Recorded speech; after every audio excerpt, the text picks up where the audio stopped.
Monideepa, I know it's pretty difficult for you. You've been pretty emotional in the last few days.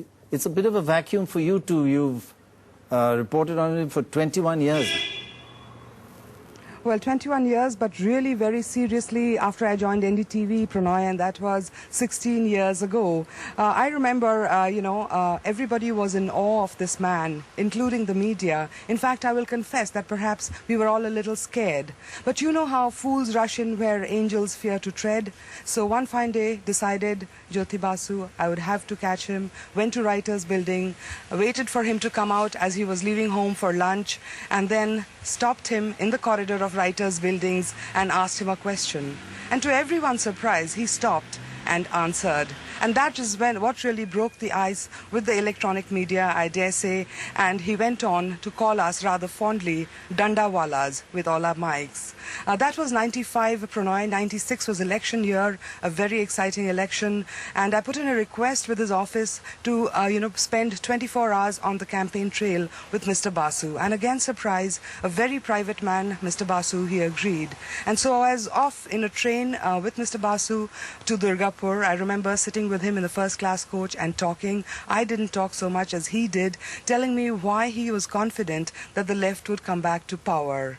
That was 96, and I remember we followed him to a guest house at Durgapur and wanted to shoot him as he was having lunch. He was reluctant, a little embarrassed by the whole thing, but again he agreed. He invited me to join him for lunch, which I of course declined. I was just too nervous. Lunching with Jyoti Basu, impossible. So I sat and talked to him as he had lunch, and he confessed that he had two favorite fish that he really loved.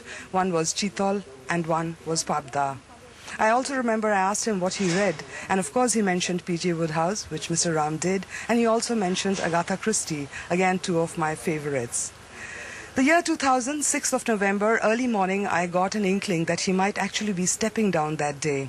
So I rushed to Writers' Building, and sure enough, there was a press conference that he called, and I still almost verbatim remember his opening words. He said, "You are going to have a new chief minister." There were no endings for Mr. Jyoti Basu, always beginnings. At the end of the press conference, I also remember he said something which is still with me. He said, "I also want to thank the electronic media for communicating what I wanted to without distortion." It's a tribute that I hold very close to my heart.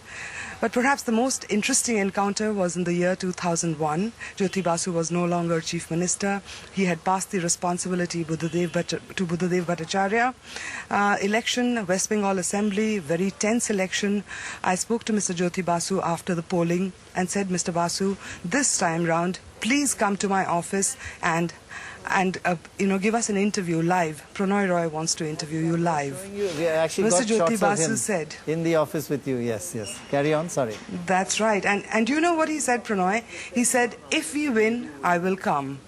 The Left Front won. He came to this office. We had no studio. So Mr. Basu sat where I'm standing right now, on the street outside the office, and gave his interview to you, I remember, and to me. After that, he actually took a little round. You can see the pictures of our office, and taking a great interest in all the electronic gadgetry that we had. That was what was fascinating about him. He was interested in what everybody was doing. I'm certainly going to miss him, Pranay, certainly going to miss covering Jyoti Basu, the man who, with his terse, incisive one-liners, always made headlines. Tuba.com